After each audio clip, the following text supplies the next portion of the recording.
Buen día, familia de Fisuras. Aquí estamos una semana más en nuestro espacio de incursión política desde la cultura y viceversa en Canal Red.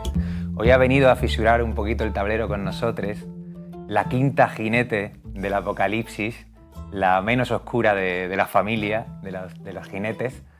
Profesora en Princeton desde hace ya varios años, que enseña cultura española moderna y contemporánea. Licenciada en la Complutense en Filología Hispánica, se doctoró en la Universidad de Nueva York.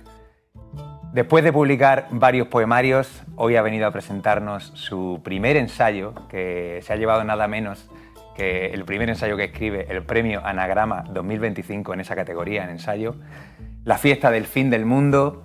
Bienvenida, Natalia Castro Picón. Muchísimas gracias, Alfonso. Muchas gracias por recibirme. Gracias a ti.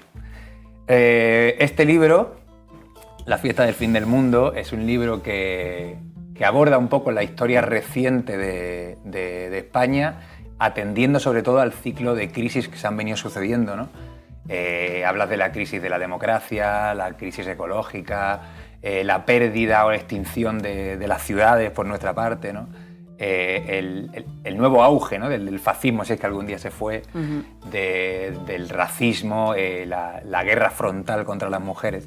Entonces te quiero preguntar, ¿de qué pregunta te nace a ti la idea de escribir este libro? O sea, ¿qué es lo que a ti te parece que une todas estas cosas para que tú decidas, voy a enfocarlo desde aquí? Ya, qué buena pregunta.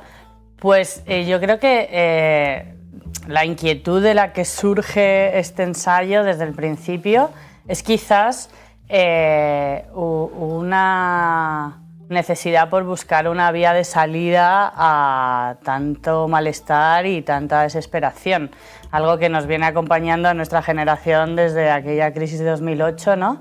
Esa sensación de que no había futuro, esa idea que antes del 2011 todavía era hegemónica, de que la izquierda no tenía capacidad para movilizarse masivamente en las calles, la idea de que no había una salida al capitalismo, ¿no? Esta noción tan de nuestro tiempo del no hay alternativa de Margaret Thatcher, es más fácil imaginar el fin del mundo que el fin del capitalismo, pues precisamente era como la voluntad de buscarle las fisuras, las grietas a ese relato tan monolítico, ¿no? Que era tan de nuestro tiempo y que parecía tan insalvable y que sin embargo constantemente nos estábamos enfrentando a una especie de luz de gas por parte de la cultura dominante que nos decía que eso era imposible, pero todo el rato veíamos cómo de hecho se estaban dando intentonas y cada vez de hecho más masivas, más poderosas, más potentes por precisamente quebrar ese sentido común.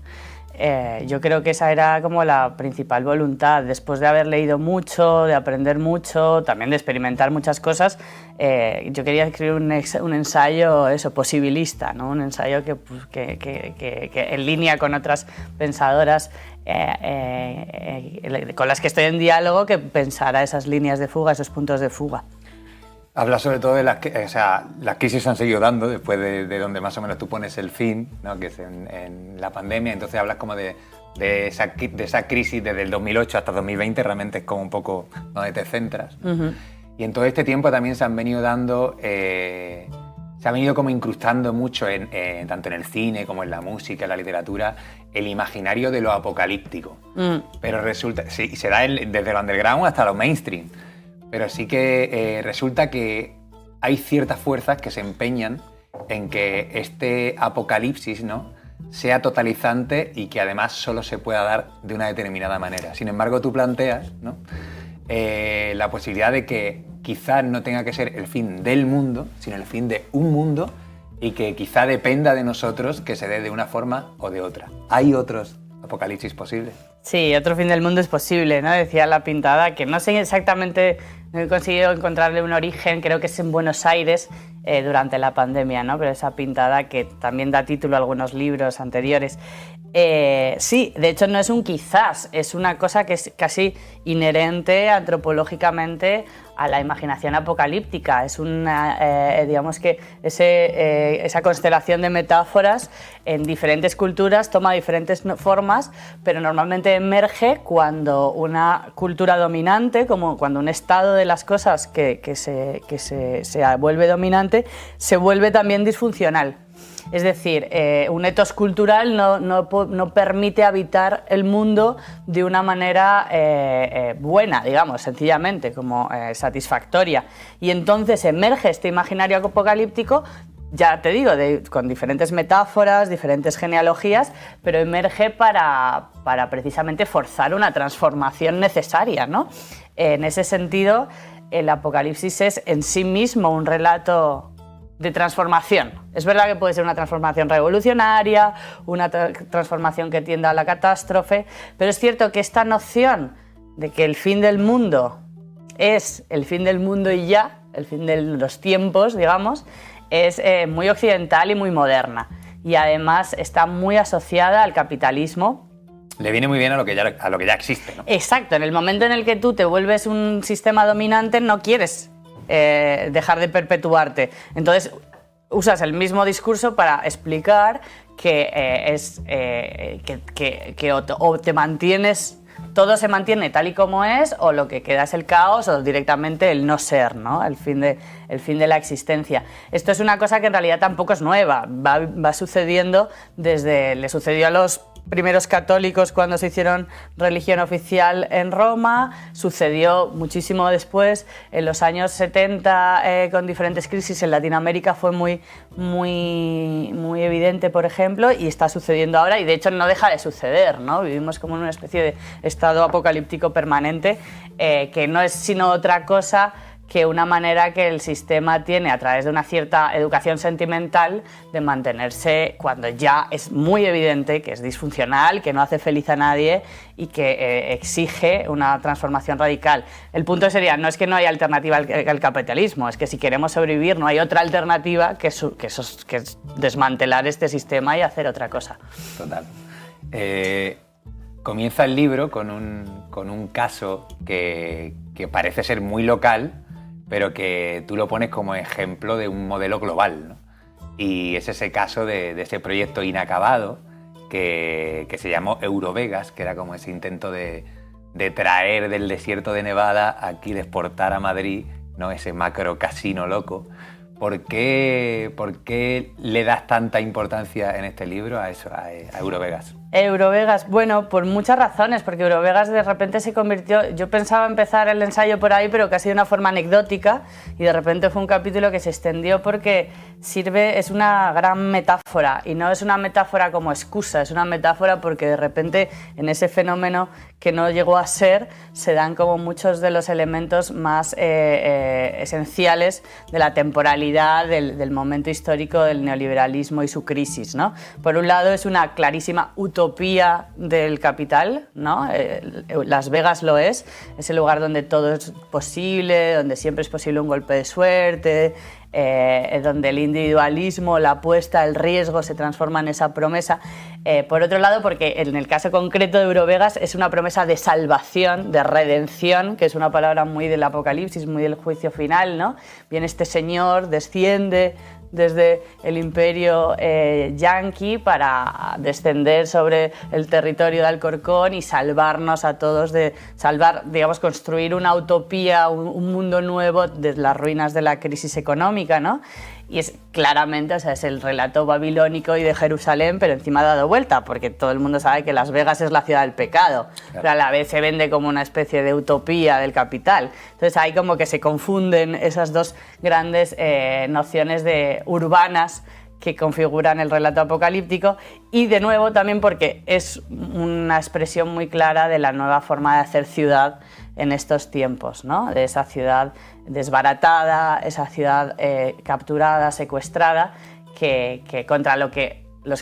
contra cuyo proyecto además los vecinos y las vecinas de Alcorcón y del resto de Madrid y del resto del Estado español se levantaron, ¿no? Sucede justito después del 15M, de las acampadas en Sol, entonces también las reivindicaciones se ordenan estéticamente en base a esas formas de hacer política que se fueron gestando en las plazas, ¿no? Justo te lo pillo ahí porque te quería también hablar del otro hito también que está presente en todo el libro, que es un poco el contrahito a Eurovegas, ¿no? Que precisamente el 15M, hito que vivimos además juntas. Y te saco un poco del libro. Hay mucha gente que dice, que afirma, ¿no?, que de alguna manera el ciclo del 15M ha concluido. Entonces yo no sé si tú crees que ha concluido ese ciclo o desde una mirada más amplia, y ahí te hago un guiño al libro, solo ha sido la primera ola de un tsunami. Hay que tener cuidado con las profecías. No porque no esté bien hacerlas. Yo creo que la cultura se dedica constantemente a profetizar y hay algo muy político en la cultura precisamente por eso, ¿no? Porque lo que decimos desde el relato cultural es más probable que luego se haga cierto, ¿no? Tanto desde los medios como desde la literatura o la ficción, etc. Entonces, bueno, es difícil profetizar. ¿Cuándo cierra? Si ha cerrado ya, pues yo diría que no. Yo diría que no porque, bueno, ya se ha querido cerrar en falso con esta idea que es tan propia de cómo se leen a posteriori este tipo de movimientos de no sirvió para nada, ¿no? Y lo he repetido muchas veces estos días, cualquiera que piense y que diga, que se atreva a decir que el movimiento indignado no sirvió para nada, se quedó en agua de borrajas, es que no ha abierto un periódico en los últimos 15 años, ¿no? Lo que pasa es que, bueno, los ciclos son largos y tienen olas y resacas, y ahora clarísimamente estamos en un periodo de resaca, pero yo recuerdo también uno de los lemas más bellos de aquellas plazas que decía un cartel, yo creo que decía no pasa nada hasta que pasa. No, nadie se esperaba the Spanish Revolution, decían también. Entonces, pues en cualquier momento puede volver a pasar. Nadie se esperaba el boicot a la Vuelta Ciclista en Madrid el otro día y en el resto de las ciudades del Estado. Nadie se esperaba las acampadas en las universidades por la guerra en Gaza como una especie de memoria desaprendida del Occupy Wall Street, ¿no? En realidad no se ha terminado el ciclo porque no termina de terminar nunca, quizás, porque es ahí lo político. ¿Qué sucede hoy, por ejemplo? Que es interesante y complicado, y es que, bueno, pues esas mismas formas de hacer política, ese estilo 15M que fue tan importante para las izquierdas de base en aquellos años, hoy se está siendo replicado por las derechas, ¿no? Y por las extremas derechas, lo cual nos habla de un éxito de esas formas de hacer política, de una funcionalidad que todavía es operativa, ¿no? Si no, no les estaría funcionando como les funciona en ese otro lado. Entonces yo creo que en una sociedad donde los vínculos cada vez están más degradados, esa forma de hacer política basada en lo comunitario, en la apropiación del espacio público, en las multitudes encontrándose de una forma celebratoria y festiva, parece una frivolidad en estos tiempos, pero no lo es, porque sigue siendo una necesidad casi antropológica el estar juntas, ¿no? Y eso que las derechas parecen haber aprendido muy bien en estos años, quizá nosotras lo estemos olvidando, no lo sé. Algo que me ha llamado mucho la atención, esto de que precisamente, ¿no?, te juega mucho también el papel del agua en el libro. Y es algo en lo que yo no había reparado, ¿no?, cuando hay tantos términos, ¿no?, que hablan de eso, ¿no?, desde la marea blanca, la marea verde, la ola feminista, ¿no? Y claro, entonces hay un capítulo que además hace mención a un grande que nos dejó esta semana, ¿no?, el de Va a subir la marea. Quiero que me hables un poco de ese contrapunto, ¿no?, que hace el papel del agua como espacio semántico al que referirse los procesos revolucionarios frente a ese desierto ultraneoliberal, ¿no? Claro. Sí, bueno, el recorrido hasta llegar ahí es largo, el libro hace ese viaje, ¿no?, prácticamente desde el principio, ¿no? Bueno, cuando pensamos en el apocalipsis, inevitablemente, en términos de territorialidad, pensamos en el desierto, ¿no? También, de nuevo, desde la Biblia, el espectáculo apocalipsis, que diría Gómez Trueba, es una cosa que sucede en el desierto. ¿Y qué desierto es ese? Bueno, podríamos hablar incluso del desierto de Lo Real, de Zizek, pero yo me baso mucho en la noción de no lugar, en la idea de que el neoliberalismo lo que produce son espacios de no habitabilidad, espacios sin singularidades, espacios sin historias. Eurovegas. Exacto, pero también las plazas del centro de Madrid remodeladas por Gallardón, ¿no? Como esos pequeños descampados, esos pequeños desiertos que también son como la visión especular de lo que está sucediendo en las periferias, donde se construye y se destruye y se generan agujeros que son descampados, que van a volver a ser rellenados con nuevo ladrillo. Bueno, pues en la plaza pasa eso a nivel... se crean esos pequeños desiertos que son espacios para hacer circular los flujos de mercancía, de información y de cuerpos, pero de nuevo, que son espacios no habitables. Ese desierto que se inventa la ciudad neoliberal, o que inventa la ciudad neoliberal, va a ser precisamente también la condición de posibilidad de esta nueva forma de hacer política, de las acampadas, de esas formas nómades de apropiarse de las ciudades, de reivindicar el derecho a la ciudad. Entonces, ante esta gran llanura vacía y sin singularidades y sin posibilidad de arraigo, que es el territorio habitado, inhabitable y a pesar de todo habitado, la multitud se dirige como flujos. Ya digo, flujos de mercancía, flujos de cuerpos. La ciudad está diseñada como una especie de acueductos por los donde este agua debe circular, ¿no? Y todas más o menos nos comportamos de forma acorde con cómo la ciudad ha sido diseñada, excepto cuando de repente dejamos de hacerlo.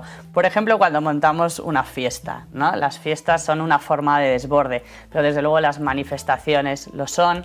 Y hay una cierta regulación de cómo una persona o un grupo de personas se pueden manifestar en las ciudades. Hay unos códigos que normalmente se respetan, pero a veces no se respetan. Y entonces ahí de repente aparece la turbulencia, ¿no? El agua de repente empieza a comportarse de una forma extraña y va tomando fuerza, y esas son las mareas ciudadanas, y eso es el tsunami feminista, que es una fuerza destructiva y violenta contra lo sólido, contra esas estructuras, contra ese Estado que intenta dominarlo y domeñarlo. Esa sería la metáfora, pero en realidad es algo muy plástico y muy real. Es básicamente una multitud en la calle se comporta en buena medida como lo hace el agua, ¿no? Y esa violencia de la que se le acusa es una violencia, digo, contra lo sólido, porque en realidad cuando tú formas parte del agua no te dueles de tu propia fuerza, ¿no? Y eso es lo que las feministas han tenido muy claro desde el principio, por ejemplo, que es el problema, uno de los graves problemas del patriarcado capitalista colonial es la noción de individuo, frente a una noción de comunidad de cuidados o una noción, digamos, de intersubjetividad, que es la que opera en estas lógicas más líquidas de lo político. Hay quien te ha querido criticar, ¿no? Tampoco a malas, pero como que te ha metido la puntilla, de ser demasiado voluntarista, ¿no? De confiar demasiado en la voluntad y en la esperanza en la voluntad de que nosotras, ¿no? Podemos de alguna manera marcar el rumbo de qué tipo de apocalipsis queremos construir frente a otros que quieren marcar otros apocalipsis, ¿no? Entonces, ¿qué le dirías a estos críticos que te tildan de voluntarista? Bueno, es una posición en la que cada vez me he ido sintiendo más cómoda. Pues sí, el optimismo me parece como... El pesimismo desencarnado me parece un privilegio. El poder tirar la toalla me parece un privilegio. Hay que tener cuidado desde dónde lo decimos, ¿no? Y desde dónde aceptamos el colapso. Y por otro lado, la única forma por la cual me parece interesante pensar en todas estas cosas es precisamente en sus fisuras, ¿no? y en sus grietas. Y en realidad estamos en una situación de emergencia, quizá de emergencia incluso permanente. La única manera en la que se me ocurre que podemos reaccionar y tomar cartas en el asunto es, como reconfigurando las promesas que nos hacemos y pensando juntas que existe una forma de, no ya solo de reconquistar el futuro, sino de garantizarnos las condiciones de vida dignas para reconquistar el deseo y el placer en el presente. Y de ahí la noción de fiesta que reivindico. Claro, es una apuesta, no es algo solo que te nazca a ti, sino que es consciente. Yo digo que es un libro que no es posicionado, pero no es programático. O sea, yo estoy posicionada, hay unos lugares donde me interesa mirar y que me interesa reivindicar, pero no me los he inventado yo. En realidad, a mí me pueden acusar de voluntarista, pero el archivo es el que es, las iniciativas son las que son, su alcance y su recorrido es el que es, y hay un estudio del que yo solo me estoy haciendo eco. Te lo traigo un poco aquí a este momento para cerrar, si te parece. ya que estamos, te fuiste, este libro está escrito en Estados Unidos, o sea, en el tiempo que has estado en Estados Unidos, es parte de tu tesis doctoral y justo ahora, después de 10 años, como que vuelves aquí a España. Entonces te quería, para cerrar un poco, que me digas cómo, después de este tiempo, que yo sé que tú no has perdido el contacto con la política de aquí, ¿cómo te late el momento político actual español? ¿Hacia dónde crees que vamos? O sea, ¿cómo lo ves? El problema, o sea, yo creo... Tanto institucional como en las calles y en otros espacios. Me acuerdo mucho de la frase de Marx, ¿no? De la historia de sucede como tragedia y después se repite como farsa. Me parece que hay algo de este momento histórico tremendamente similar a lo que vivimos tú y yo allá por 2008-2011. Hay casos de corrupción a ambos lados del bipartidismo. Hay un movimiento juvenil totalmente desesperado y con la noción de que no va a tener un futuro. Hay una ciudad que cada vez está siendo más robada y de forma más salvaje. ¿Qué ha cambiado? Bueno, aquella vez nosotros teníamos 2 lemas, o 3 quizás. Teníamos el lema de PSOE y PP, la misma mierda es. Teníamos el lema de no les votes y teníamos el lema de no tenemos miedo. Creo que ahora estamos llenas de miedo. El PSOE y el PP siguen siendo lo mismo, pero ¿qué sucede? Que el no les votes no parece una alternativa ahora, claro, ¿no? Entonces total, habrá que inventarse pues lemas nuevos y códigos nuevos y formas de hacer política nuevas en base a la situación tal y como es, pero sin perder esa esperanza y desde luego yo creo que hay que descartar esos miedos porque no conducen a nada. Habrá quien me tache de frívola por preferir la fiesta, pero me parece que es mucho más... estimula la creatividad mucho más una buena fiesta que llenarse de miedos. Pues no puedo estar más de acuerdo. Muchas gracias por venir, Natalia. Sabes que me llevaría hablando contigo hasta el fin del mundo, que nos pille bailando. Y así lo haremos detrás de las cámaras. Eso espero. Y nada, nos vemos cuando presentes el siguiente libro. Y a vosotras, vosotros, deciros que este es el mejor regalo. Si tenéis que regalar algo y si queréis regalar algo, este es el mejor regalo que podéis hacer estas Navidades. Regalárselo a vuestros cuñados para volarles las cabezas. Y nada, nos vemos en el siguiente encuentro. Esto fue Fisura en el Tablero. Salud.